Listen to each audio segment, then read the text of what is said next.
जय हिंद दोस्तों, आप सभी का स्वागत है आपके अपने YouTube चैनल नौकरी तक पे। आज हम पुनः उपस्थित हैं नए जोश और नए उमंग के साथ 7वें चरण शिक्षक बहाली से के संबंधित जितने भी प्रश्न बनते हैं उस पर आधारित। और पिछले क्लास यानी कि कल के क्लास में यानी कल के वीडियो में हम बता चुके हैं कि वही 7वें चरण शिक्षक बहाली में कौन कौन सा डॉक्यूमेंट लगेगा। लेकिन बहुत सारे बच्चे का कमेंट भी आया है, कमेंट के माध्यम से, फ़ोन कॉल के माध्यम से हमसे प्रश्न किए कि सर जो डॉक्यूमेंट हम बनवाएंगे जाति या आय या मेरे पास पहले से भी है तो उसकी वैधता कब तक है। ऐसा तो नहीं है 1 साल पुराना है तो जब डॉक्यूमेंट वेरिफिकेशन होगा तो उस समय मुझे छांट दिया जाएगा। ऐसे ऐसे प्रश्न किया गया है।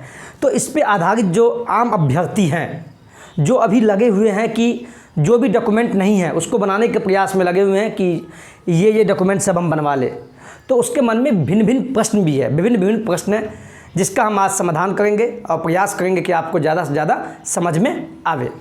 और कुछ जो भी आप चाहते हैं, कुछ भी आपको गलत अगर लगता है, कहने का मतलब है थोड़ा भी त्रुटि आपके माइंड में आता है तो प्लीज़ कमेंट के माध्यम से उसको आप बताइए। गलत हो सही हो, अच्छा काम अगर करते हैं आपके लिए तो प्लीज़ आप हम लोग को प्रेरित कीजिए कि ज़्यादा से ज़्यादा वीडियो हम बना सकें। ठीक है, आगे चलते हैं, ज़्यादा बात नहीं करते हुए वीडियो पे चलते हैं। कि आप टॉपिक देख सकते हैं क्या लिखा हुआ है, आरक्षण का लाभ किसको मिलेगा।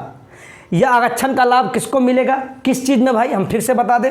अभी जो बहाली आने वाला है किस चीज़ का, 7वां चरण आने वाला है बिहार में शिक्षक बहाली, 7वां चरण शिक्षक बहाली, जो अनुमान लगाया जाएगा विभागीय स्तर पे कि अगस्त के फर्स्ट वीक में स्टार्ट हो जाएगा। यानी कि उसका शेड्यूल जारी हो जाएगा बहाली का, प्राथमिक का, आपको 1 से लेकर 8वीं तक का बहाली का जो भी है नोटिफिकेशन शेड्यूल जारी हो जाएगा उसी से संदर्भ में कि आरक्षण में किसको क्या लाभ मिलेगा। ठीक है, तो उसके लिए कौन सा डॉक्यूमेंट बनाना है वो तो वीडियो हम बता चुके हैं, अब वैसे भी हम आपको डिस्क्रिप्शन में डाल देंगे। आज ये बताएंगे कौन सा जाति का, मतलब जाति कहाँ से बनवाना है, कैसे बनता है। कोई लड़की शादीशुदा है तो उसका मायके का बनेगा या पति वाला चलेगा जाति, तो इस सब पर बताएंगे। ठीक है, चलिए चलते हैं अब यहाँ। पहला टॉपिक देखिए क्या है, जाति का निर्धारण। किसी भी लड़का और लड़की का जाति का निर्धारण होता है तो उसका जो जाति का निर्धारण हमेशा क्या होगा, उसके पिता के जाति से होगा। कहने का मतलब है मान लीजिए हम हैं तो हमारे पिता जिस जाति के होंगे तो उसी जाति के हम कहलाएंगे ना।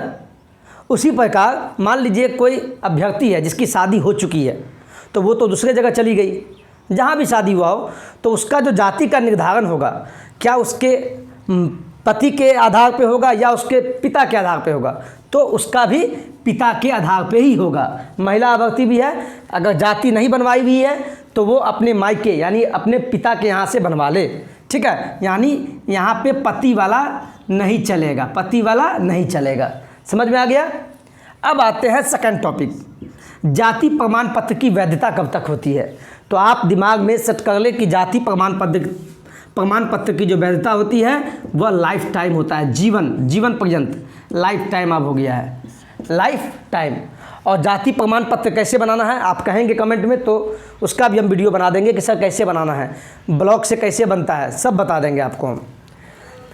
तीसरा चलते हैं टॉपिक, अस्थाई निवास प्रमाण पत्र, जिसको आवासीय बोलते हैं, रेसिडेंशियल सर्टिफिकेट जिसको बोलते हैं। तो ये भी इसकी जो वैधता होती है स्थायी प्रमाण पत्र की क्या होती है, ये भी आपको लाइफ टाइम ही होती है। ठीक है, सिंपल सा भाषा में समझ लीजिए आप। चौथा क्या होता है, आय प्रमाण पत्र। आय यानी क्या, इनकम सर्टिफिकेट। यह क्या होता है, आय प्रमाण पत्र आपका 1 साल का होता है। कितने का होता है, 1 वर्ष का होगा, 1 वर्ष का ही वैलिड होता है। तो 1 वर्ष कब से, जिस दिन आय प्रमाण पत्र का निर्गत किया जाएगा, यानी सर्टिफिकेट जिस दिन आपका निर्गत यानी जिस दिन आपको इशू किया जाएगा उस डेट से लेके 1 साल तक वैलिड है। 1 साल के बाद उसकी वैधता खत्म हो जाती है। तो हम फिर से बता दें, जाति प्रमाण पत्र लाइफ टाइम है, आवासीय भी लाइफ टाइम है, लेकिन आय प्रमाण पत्र जो होगा वो 1 ही साल का वैलिड होता है। अगर नहीं बनवाए हैं तो बना लीजिएगा, ब्लॉक से सब बनता है, जाति, आय, आवासीय। अब तो ब्लॉक जाने की भी ज़रूरत नहीं है, अब तो ऑनलाइन सुविधा हो गया है। आपको वो भी बता देंगे, एक वीडियो में हम बता देंगे क्या है उसका भी साइट है, ऑनलाइन बनता है, या किसी कैफ़े में जाके बनवा लीजिएगा, नहीं तो खुद से ही बना सकते हैं, लेकिन कोशिश कीजिएगा खुद से नहीं बनावे। साइबर कैफ़े में इसलिए हम आपको बोलते जाने के लिए, चूँकि उसका डेली का काम है, वो प्रोफेशनल है इस लाइन में, इसीलिए उससे ही बनवाए। क्या होगा, 50-100 रुपया लेगा, यही ना होगा, लेकिन आपका क्या काम बढ़िया हो जाएगा। 100 रुपया में काम अच्छा हो जाता है बिहार में। अब 5वां टॉपिक है सत्यापन के बाद मूल प्रमाण पत्र। सत्यापन के बाद मूल प्रमाण पत्र, जब आपकी बहाली, जब आप नियोजन प्रक्रिया में चले जाएंगे, जब आपकी बहाली हो जाएगी, जब आप काउंसलिंग के लिए जाएंगे, जब आपका डॉक्यूमेंट वेरिफिकेशन होगा यानी सत्यापन होगा, तो उस समय आपको मूल प्रमाण पत्र मांगता है। Original certificate, matric, inter, DElEd, BEd, CTET सबका क्या होगा, वो ओरिजिनल मांगते हैं। तो वो जो है वो तो ले लेंगे, जब आप टीचर तो बन भी गए, लेकिन 1 से 2 साल बाद आपको वो डॉक्यूमेंट वापस कर देंगे। ऐसा नहीं कि रख लेंगे, उसमें समय लगता है। सत्यापन में टीचर बनने के बाद जो आपका सत्यापन होगा कि आप ओरिजिनल मास्टर तो है ना, फर्जीवाड़ा से तो नहीं आए, तो 1 से 2 साल बाद आपका डॉक्यूमेंट को वापस कर देंगे, इसलिए नहीं घबराइए। 6ठा आता है क्रीमी लेयर रहित प्रमाण पत्र। यह क्या होता है, जिसको इंग्लिश में बोलते हैं NCL, non creamy layer. NCL जैसे OBC वाले बनाएंगे, नॉन क्रीमी लेयर OBC बना लेंगे। OBC ये जो बनता है, ये इसमें क्या होता है, आपके पिता का जो आय है वो सालाना 8 लाख से कम होना चाहिए। NCL यानी क्रीमी लेयर रहित प्रमाण पत्र तब बनेगा, पहले उसके लिए जाति, आवासीय, आय बनवा लीजिएगा। जब तीनों बन जाएगा तब आप NCL के लिए अप्लाई करेंगे, यानी क्रीमी लेयर के लिए अप्लाई करेंगे। ठीक है। OBC में भी 2 भाग है, सब पे वीडियो लाएंगे। एक होता है CL, एक होता है NCL। CL हो गया क्रीमी लेयर, NCL हो गया नॉन क्रीमी लेयर, यानी क्रीमी लेयर रहित प्रमाण पत्र। तो इसका मतलब क्या हो गया, NCL OBC जो बनता है वो जिसके पिता का आय 8 लाख से कम हो, 8 लाख से क्या हो, कम हो, वह बनाएंगे क्रीमी लेयर रहित प्रमाण पत्र। और जिसका 8 लाख से ज़्यादा है वो बनाएंगे ओनली क्रीमी लेयर बनाएंगे। वो समझ में आया। और दिक्कत हो तो बताइएगा, जो भी दिक्कत हो उससे रिलेटेड हम उस पर वीडियो बना देंगे, हम बार बार बोल रहे हैं आपको। अब आते हैं 7वां, ये जो शिक्षक बहाली आने वाला है, 7वां चरण शिक्षक बहाली, जिसकी नोटिफिकेशन आपको अगस्त के फर्स्ट वीक में जो देखने को मिलेगा। तो हम 19 के बहाली के दरम्यान बताते हैं, जब 2019 का जो बहाली आया था उसमें क्या हुआ था कि दिव्यांगजन को नियुक्ति में 4% का आरक्षण दिया गया। दिव्यांगजन कहने का तात्पर्य यह हुआ कि जो विद्यार्थी विकलांग है उसको बहाली में 4% का आरक्षण दिया गया। कितना का, 4% का। कहने का मतलब है अगर मान लीजिए 100 सीट है बहाली में, प्राथमिक में, तो उसमें से 4% जो सीट है वो पहले ही से ही आरक्षित है। किसके लिए भाई, वो दिव्यांगजनों के लिए। किसके लिए, दिव्यांगजनों के लिए है। यानी क्या, दिव्यांगजन के लिए मतलब हैंडीकैप्ट के लिए, विकलांग के लिए है। ठीक है। अब चलते हैं अगला पॉइंट। स्वतंत्रता सेनानियों के पोता पोती नाती नतनियों के लिए पहले से ही 2% है, 2% का आरक्षण है। किसके लिए, कोई मान लीजिए फ्रीडम फाइटर है, आज़ादी के लड़ाई में लगे, तो उसी को बोलते हैं स्वतंत्रता सेनानी। अगर उसका कोई पोता पोती नाती नतनी है तो उसको भी 2% पहले से ही आरक्षण दिया जाएगा, 2%। अब आते हैं महिला पे।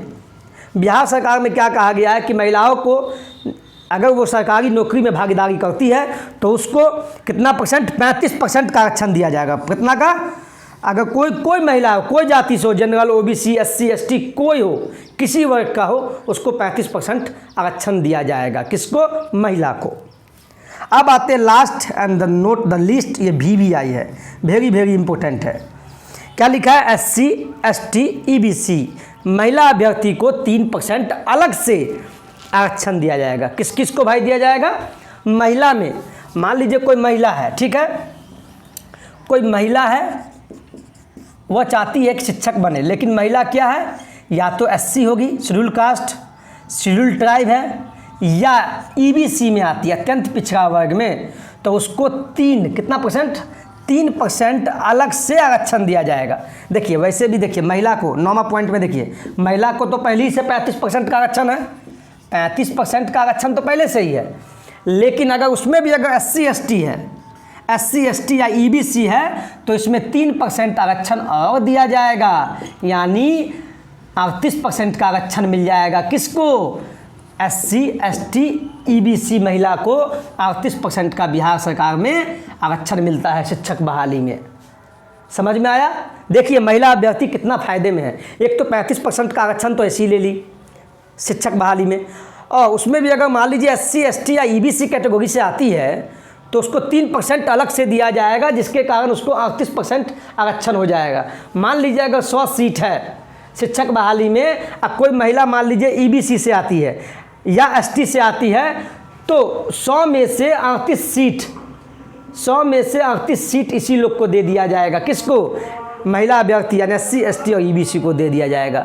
इसीलिए कोई भी हमारे जो बहन है जो पिछड़ा वर्ग से आती है, अत्यंत पिछड़ा वर्ग से आती है, SC ST से आती है, प्लीज़ उसको पढ़ाइए। महिला को आजकल, आज नहीं बल्कि बिहार सरकार बहुत उसको प्रेरित करता है पढ़ने के लिए कि आगे बढ़े, समाज में कुछ नाम कमावे। वैसे ही महिला बहुत आगे है। इसके लिए सरकार को बहुत बहुत धन्यवाद, चूँकि हमारे घर में भी माँ बहन है और आपके पास भी होंगे, आपके घर में भी होंगे, तो इसीलिए अच्छी बात है।